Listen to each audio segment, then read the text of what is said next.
Terima kasih Lydia dan Yongki. Kita senang mendengar kesaksian yang demikian saudara-saudara, karena ini adalah kenyataan hidup. Mengapa saudara-saudara semua tertarik saudara mendengarkan suatu kesaksian yang nyata bagaimana hidup. Saya juga mengharapkan supaya kita semua saudara bisa mengalami kehidupan seperti mereka, bisa benar-benar teguh di dalam Kristus, dan kita bisa menjadi berkat buat banyak orang. Ya, dan Yongki juga menjadi berkat buat kita semua karena mereka menyatakan kehidupan mereka bersama-sama dengan Tuhan. Nah, saudara-saudara, pada hari ini firman Tuhan yang diberikan kepada saya adalah mengenai act of mercy, atau ada enggak di dalam? Act of mercy. Kita akan bersama-sama merenungkan seperti tadi apa yang disaksikan oleh Lydia bahwa Tuhan telah melakukan buat kita begitu besar pengorbanan Tuhan. Dan kita sudah bisa menerima semuanya itu. Tapi saudara, pada hari ini kita akan merenungkan lebih dalam kepada the mercy of God. Belas kasihan Tuhan kepada kita. Karena kadang-kadang kita yang sudah mengetahui bahwa Tuhan menebus dosa kita, tetapi masih banyak orang Kristen yang hidup di dalam suatu belenggu, merasa bahwa yes, Tuhan sudah menyelamatkan saya, tetapi saya tidak layak. Saya masih tidak layak karena hidup saya setiap hari masih salah dan sebagainya. Dan sebab itu pada hari ini mari kita merenungkan mengenai the mercy of God. Saudara, Tuhan memberikan kepada kita His grace and mercy. Yang Tuhan berikan kepada kita adalah His grace and mercy. Kebanyakan orang Kristen mengerti apa artinya grace. Ada banyak buku mengenai grace. Kita tahu apa itu grace, yang kita sudah hafal dan kita sudah pelajari banyak. Grace adalah Tuhan memberikan kepada kita apa yang tidak selayaknya kita terima. Itu adalah grace. Apa sih yang tidak selayaknya kita terima? Tidak selayaknya kita menerima keselamatan. Tidak selayaknya kita menerima pengampunan. Ada banyak hal, tidak selayaknya kita menerima berkat. Kalau kita melihat kehidupan kita yang setiap hari masih jatuh bangun. Tidak layak, tetapi karena His grace, karena kasih karunia-Nya, kita dikaruniai segala yang seharusnya kita tidak terima. Tidak layak kita terima. Nah, itu sudah mengerti. Tetapi yang Tuhan berikan kepada kita bukan hanya His grace. Dia juga berikan kepada kita His mercy. Dan mengenai mercy inilah yang seringkali kita kurang merenungkan. Apa itu mercy? Mercy itu adalah Tuhan tidak memberikan kepada kita apa yang seharusnya kita terima. Itu adalah mercy. Apa sih yang seharusnya kita terima? Kita harus menerima hukuman. Kita harus mati dan masuk neraka. Tetapi Tuhan tidak memberikan itu semua pada kita karena His mercy. Nah, saya percaya definisi itu saudara sudah tahu. Nah, sekarang mari kita bayangkan, apa itu mercy? Mercy yang dari Tuhan. Belas kasihan Tuhan. Kalau kita mau membayangkan atau merenungkan mengenai belas kasihan, saudara, kita bayangkan demikian. Kalau kita melihat seseorang miskin, seseorang yang kelaparan, yang sakit, kita kasihan, punya belas kasihan kepada orang itu. Dan karena kita berbelas kasihan, maka kita berpikir, oh, saya punya uang, saya berikan uang supaya dia bisa beli makanan, supaya dia bisa makan. Atau kalau kita mempunyai banyak makanan, saya mau bagikan makanan saya supaya dia bisa makan, supaya dia bisa kenyang. Itu belas kasihan, itu mercy. Betul, itu adalah mercy. Dan kita mengerti akan hal itu. Tetapi saudara, kalau kita mau merenungkan mengenai the mercy of God, belas kasihan Tuhan itu tidak bisa dibandingkan dengan apa yang kita. Karena the mercy of God itu jauh lebih dalam daripada apa yang kita lakukan kepada orang lain. Walaupun kita tolong orang dengan uang, kita tolong orang dengan memberikan makanan dan sebagainya. Saudara, the mercy of God lebih jauh daripada itu. Itu yang harus kita renungkan, saudara. Kita harus perlu mengerti. Tuhan melihat manusia. Tuhan melihat bahwa kita setiap hari jatuh bangun. Tuhan melihat bahwa kita tidak bisa menyelamatkan diri kita. Tuhan kasihan. Berbelas kasihan pada kita. Tetapi di dalam belas kasihan Tuhan itu, saudara, Tuhan turun ke dalam dunia ini. Tuhan tinggalkan kemuliaannya, tinggalkan kekayaannya, tinggalkan kedudukannya, tinggalkan segala-galanya. Dia kosongkan dirinya, dia turun ke dalam dunia ini. Dan saudara, pada waktu Tuhan turun ke dalam dunia ini, nanti kita akan lanjutkan hari Jumat. Pada waktu dia turun ke dalam dunia ini, saudara, dia tidak turun sebagai seorang raja, dia tidak turun sebagai seorang yang sudah dewasa, yang kuat dan sebagainya. Tidak. Dia turun ke dalam dunia ini. Masuk ke dalam kandungan seorang wanita. Dia turun menjadi manusia yang lemah. Dia dilahirkan. Dia belajar merangkak. Dia belajar berjalan. Dia mengalami segala yang kita alami di dalam dunia ini. Seperti itu the mercy of God. Sehingga saudara, Tuhan tahu apa rasanya lapar. Tuhan tahu apa rasanya dianiaya. Tuhan tahu apa rasanya di-reject. Tuhan tahu apa rasanya difitnah. Tuhan tahu, dia rasakan itu. Pada saat kita berbelas kasihan kepada orang yang miskin. Pada saat kita berbelas kasihan kepada orang yang kelaparan. Kita tidak pernah duduk di dalam posisi dia. Seperti apa rasanya. Seorang yang harus duduk di pinggir jalan. Seorang yang homeless. Yang tidak mempunyai rumah. Kita tidak pernah merasakan itu. Tapi kita berbelas kasihan, kita beri sesuatu. Tapi saudara, belas kasihan Tuhan lebih dalam daripada itu. Dia turun menjadi seperti kita. Dia hidup di dalam seperti daging seperti kita juga. Nah ini saudara, belas kasihan Tuhan itu. Sehingga Tuhan mengerti sedalam-dalamnya penderitaan kita. Tuhan mengerti sedalam-dalamnya sakit hati kita. Tuhan mengerti semuanya itu. Dan di dalam belas kasihan itulah saudara, kita harus pelajari apa yang Tuhan ingin lakukan. Setelah dia berbelas kasihan pada kita. Mari kita baca Mazmur 103. Kita akan baca sama-sama Mazmur 103.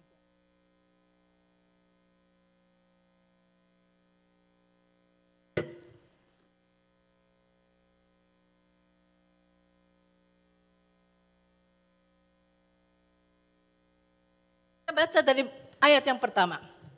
Saya akan baca dari bahasa Indonesia, dari bahasa Inggris karena di dalam bahasa Indonesia kurang kata-kata belas kasihan. Tetapi di dalam bahasa Inggris saudara ada banyak sekali. Di dalam Mazmur 103 ini mengenai mercy, the mercy of God.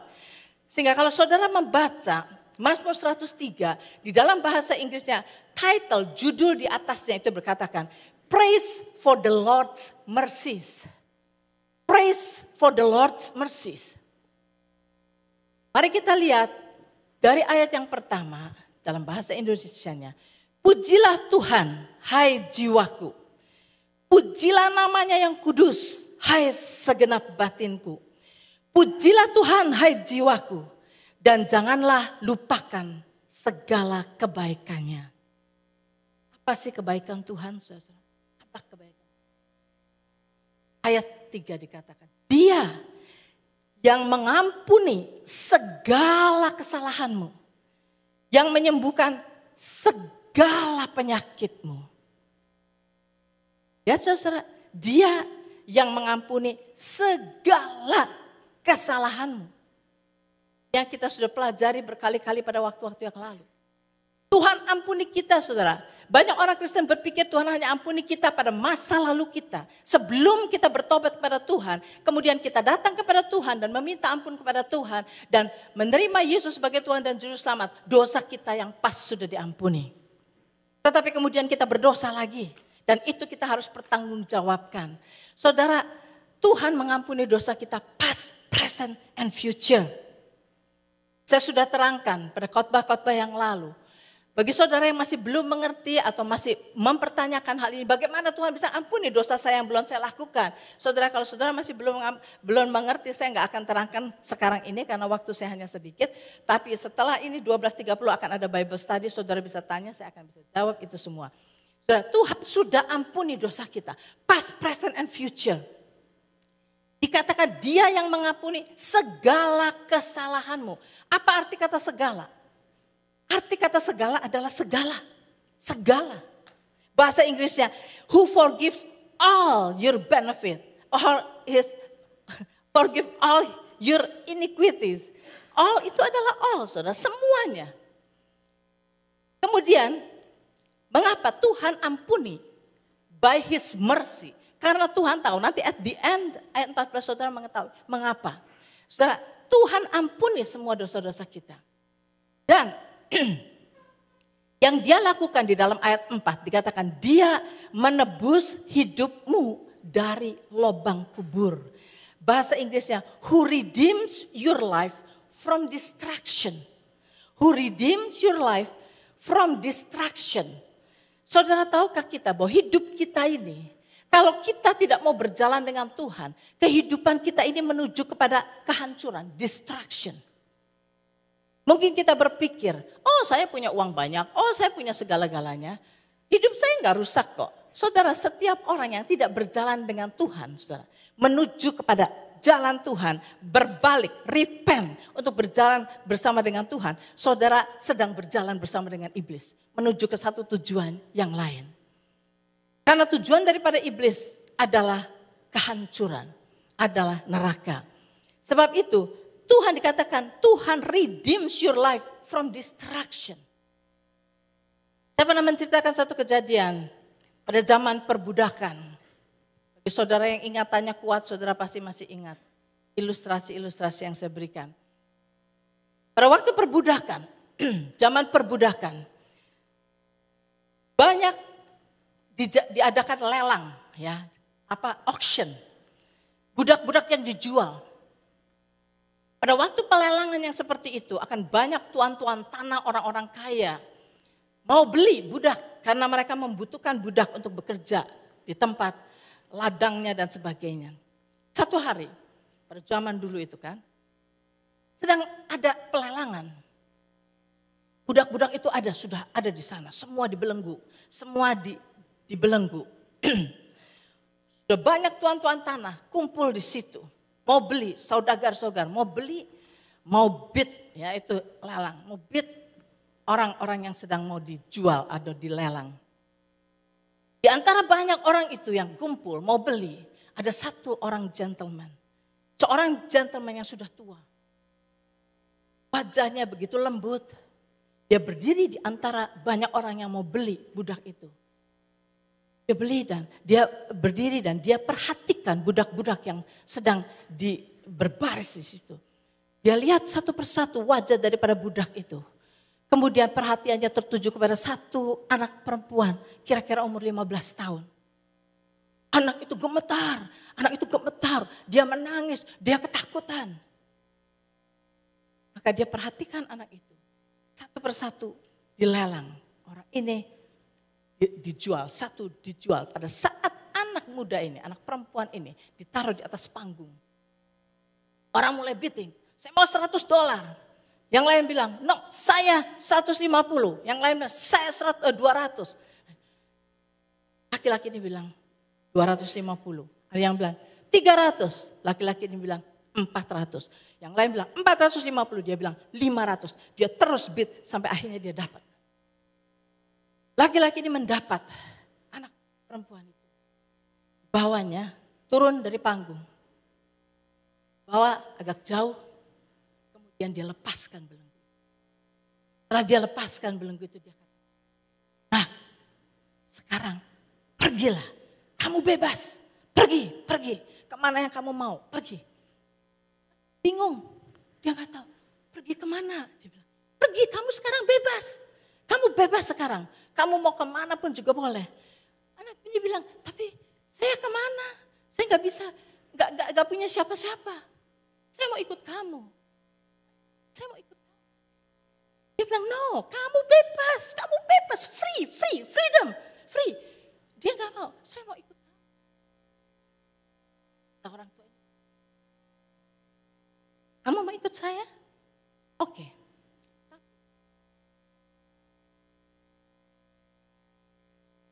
Kamu mau ikut saya akan. Mari ikut. Anak itu diberi tempat tinggal yang bagus, diberi pakaian yang bagus, semua diberi everything, disekolahkan dan semuanya. Jadi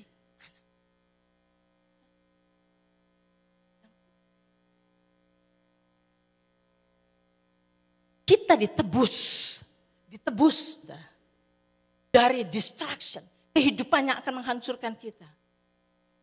Dan kita harus mengetahui setelah kita ditebus, saudara, kita dijadikan anak.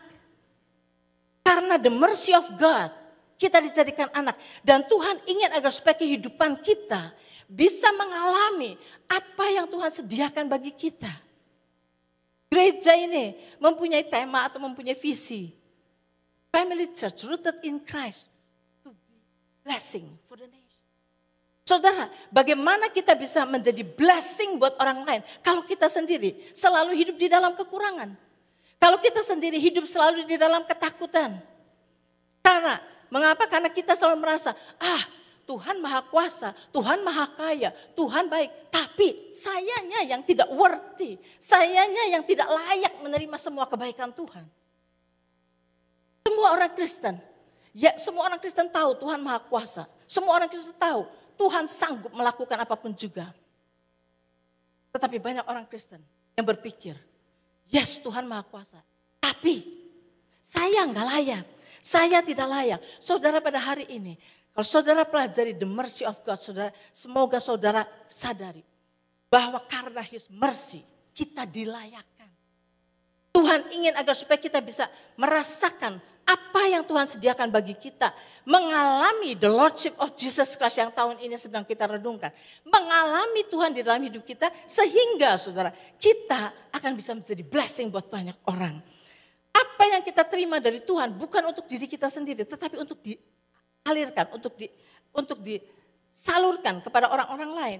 Sebab itu dikatakan di sini, who redeems your life from destruction. Kemudian dia berkata, who crowns you with loving kindness and tender mercy. Sekali lagi kata mercy di sini. Who crown you, memahkotai kamu dengan kasih setia, bahasa Indonesia kasih setia dan rahmat.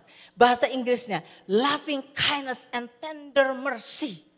Saudara, apa artinya mahkota buat kita, saudara? Mahkota itu apa? Tuhan memahkotai kita. Saudara, kalau ada seorang raja yang memerintah satu negeri, dia sudah merasa tua, dia merasa, saya sudah tidak terlalu kuat lagi. Saya mau berikan tahta ini kepada anak saya. Maka diadakan suatu pesta, coronation, penyerahan tahta kepada anaknya. Pada saat upacara itu dilakukan, saat yang terpenting adalah saat di mana bapak, ayah, raja ini akan mengambil mahkotanya dan diberikan mahkota itu kepada anaknya. Saudara, pada saat anak itu diberi mahkota oleh ayahnya, pada saat itu juga kekuasaan bapaknya diinstal kepada anaknya. Ada installation. Sejak saat itu, selama anak ini memakai mahkota itu, dia punya kuasa untuk mengatur negara. Mahkota itu sebagai lambang bahwa from now on, kuasa ini milikmu. Kamu diinstal dengan kuasa Bapa kepadamu. Saudara-saudara, yang Tuhan berikan kepada kita, setelah kita diselamatkan oleh Tuhan, yang Tuhan berikan kepada kita, Dia berikan the crown of loving kindness and mercy. Yang berarti bahwa loving kindness of God dan the mercy of God diinstal di dalam hidup kita. Loving kindness daripada Tuhan dan mercy daripada Tuhan akan mengalir terus menerus di dalam hidup kita, tidak pernah berhenti. Walaupun di dalam hidup kita melakukan kesalahan, Tuhan tidak akan memperhitungkannya. Saudara, kalau nanti saudara mau tanya ayat-ayatnya saya berikan. Salah satunya Ibrani pasal 10. Tuhan tidak lagi mengingat-ingat. Saudara, jadi kalau kita mengerti bahwa sekarang ini saudara, the loving kindness of God mengalir. The mercy of God terus mengalir di dalam hidup kita. Berarti saudara, sekarang kita ini bisa menerima apa yang Tuhan sudah sediakan. Jangan lagi menjadi orang Kristen yang takut dan mempunyai perpisahan dengan Tuhan. Dan merasa saya tidak layak, saya tidak layak, saya tidak layak. Kalau kita terus menerus merasa saya tidak layak, apa artinya pengorbanan? Apakah pengorbanan Yesus masih kurang buat kita? Pengorbanan Yesus sudah lebih daripada cukup untuk memberikan kepada kita apa yang kita butuhkan. Katakan, karena Tuhan sudah memberikan crown itu kepada kita, ayat 5 dikatakan, Dia yang memuaskan hasratmu dengan loving kindness yang flowing di dalam hidup kita, dengan mercy yang flowing di dalam hidup kita, Dia memuaskan hasratmu dengan kebaikan. Di dalam bahasa Inggrisnya, who satisfy your mouth with good things. Sehingga masa mudamu menjadi baru seperti pada burung rajawali. Saudara tahu sudah sering kali mendengar ilustrasi mengenai rajawali. Kehidupan rajawali adalah kehidupan yang heaven bound. Heaven bound saudara. Melihat kepada di atas sana. Kehidupan surgawi. Bukan lagi kehidupan earthly. Kita bukan chicken yang makan makanan dari bawah, dari solokan, dari mana-mana. Bukan, kita ini diciptakan oleh Tuhan.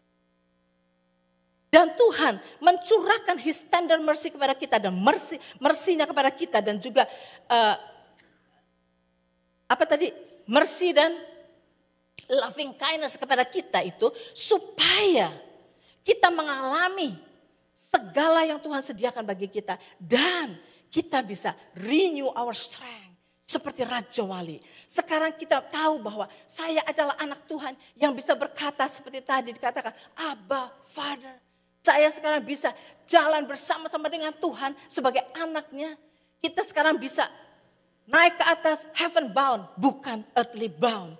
Dikatakan di sini, ayat 8, kita loncat kepada ayat 8. Tuhan adalah penyayang dan pengasih, panjang sabar, dan berlimpah kasih setia. Tidak selalu ia menuntut dan tidak untuk selama-lamanya ia mendendam.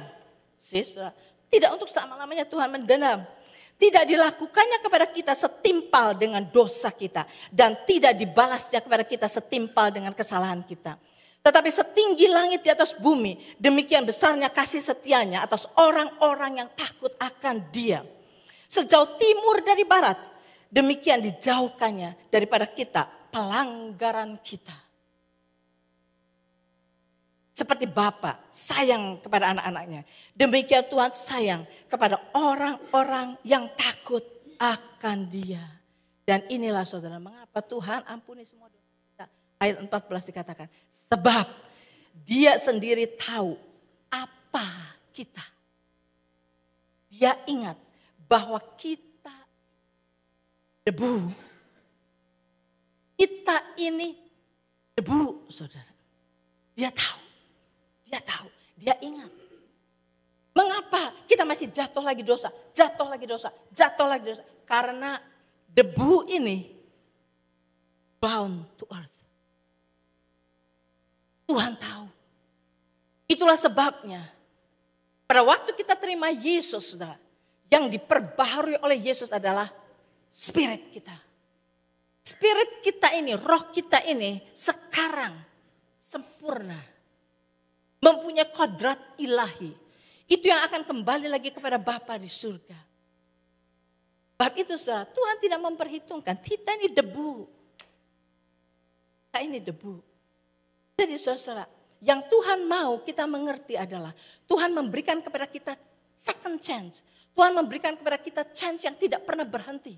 Untuk kita bisa menggunakan segala potensi yang Tuhan berikan pada kita untuk memuliakan namanya. Akan akhir. Saya pernah, bahkan saudara pernah ingat juga saya percaya, suatu film yang kalau tidak salah based on true story. Dalam film ini secara singkatnya saya tunjukkan bahwa ada seorang pendeta yang sudah tua, hamba Tuhan yang sudah tua. Dia sudah pensiun. Dia masih tinggal dengan istrinya juga. Satu hari sudah hampir malam, istrinya sedang menyiapkan makan malam. Tiba-tiba pintu diketok. Waktu hamba Tuhan itu buka pintu, dia melihat seorang muda. Orang muda itu pakai pakaian yang kotor. Orang muda itu kelihatan mukanya rangas. Dia berkata, "Sir, bolehkah saya menumpang di rumah Tuhan? Saya dalam perjalanan, saya nggak punya uang dan saya nggak punya tempat tinggal. Boleh nggak saya minum?" Orang itu berkata, sebagai pendeta saudara ya. Dia bilang, "Oh boleh, mari masuk." Orang itu masuk. Istrinya di dapur bingung. Kok orang seperti itu dibawa masuk ke rumah? Kemudian pendeta bertanya, "Apakah kau sudah makan?" Dia bilang, "Oh belum. Oke, dia berkata pada istri, "Sediakan makanan, kita makan bertiga." Karena disediakan mereka duduk. Pada waktu mereka makan, saudara, ngobrol, "Kamu dari mana?" Dalam ngobrol itu, orang ini, "Saya baru keluar dari penjara." "Oh, kenapa kamu di penjara?" "Karena saya merampok, mencuri." Saudara bisa bayangkan si istri udah gemeteran. Merampok, mencuri, sekarang ada di dalam rumah dia. "Oh, ya karena begini. Makan aja, ini orang enggak tahu aturan, makan aja." Itu mereka jadi was-was takut. Tapi enggak bisa diusir lagi kan, sudah ada di dalam. Sudah ngobrol, sudah selesai makan. Mereka bereskan makanan, kemudian hamba Tuhan itu berkata, "Kalau kamu tidak main, enggak maksudnya keberatan, bisa tidur di living room." "Oh ya enggak apa-apa, saya tidur di living room." Suami istri masuk ke kamar. Dalam kamar istrinya marah-marah, "Kenapa kamu masukin itu orang seperti itu di sini?" Dan dia bilang, "Bagaimana? Dia itu perampok." Dia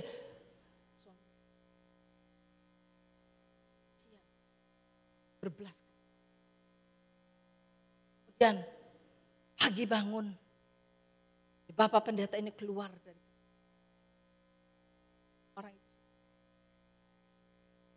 orang itu sudah pergi, tetapi bukan hanya pergi, saudara. Satu lemari yang isinya silverware yang kumpulkan bertahun-tahun. Hanya ketinggalan satu cup silver di bawah. Mungkin orang itu enggak sempat atau enggak kelihatan. Istrinya melihat gitu. "See, I told you, dia itu perampok. Dia bilang,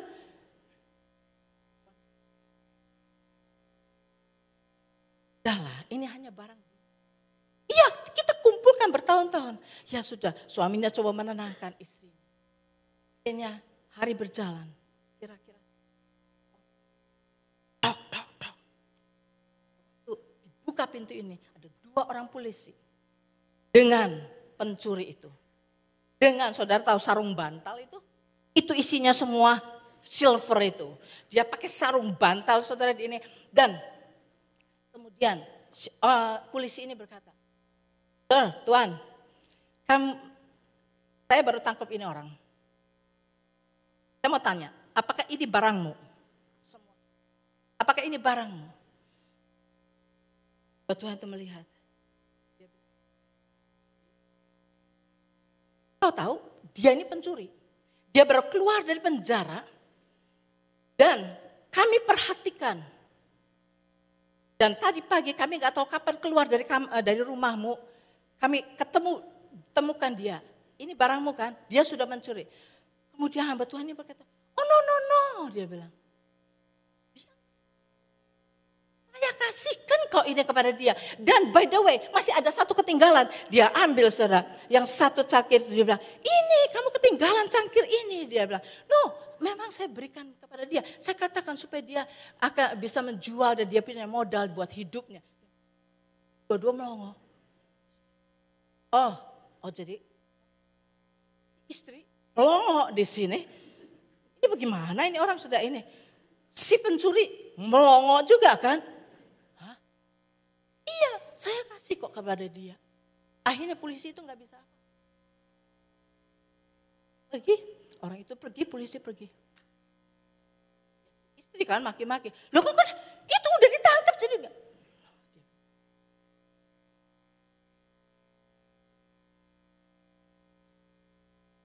Saudara, 15 tahun kemudian, kita dengar seorang yang begitu bijaksana, yang menolong ribuan orang homeless, orang miskin semuanya. Sehingga mayor itu terkenal di mana-mana.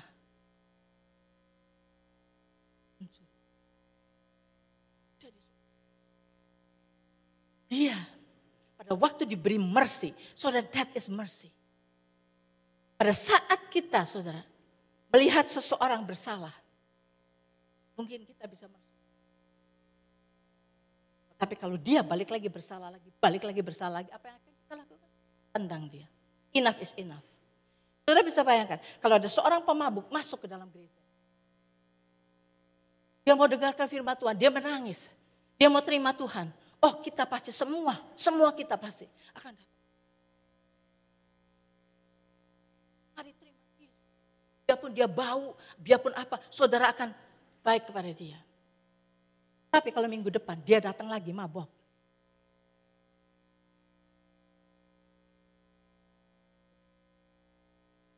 Minggu depan lagi dia datang lagi mabuk lagi.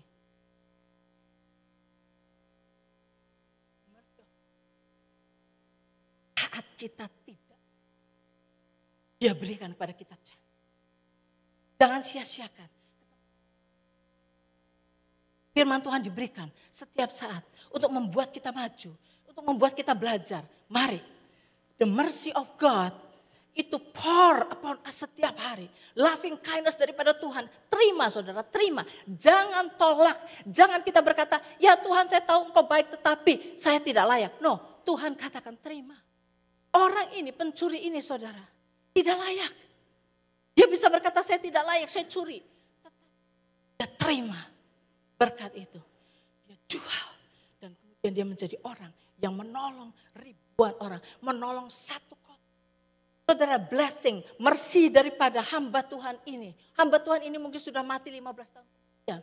Tetapi the mercy daripada hamba Tuhan ini. The grace of God pour kepada mereka. Karena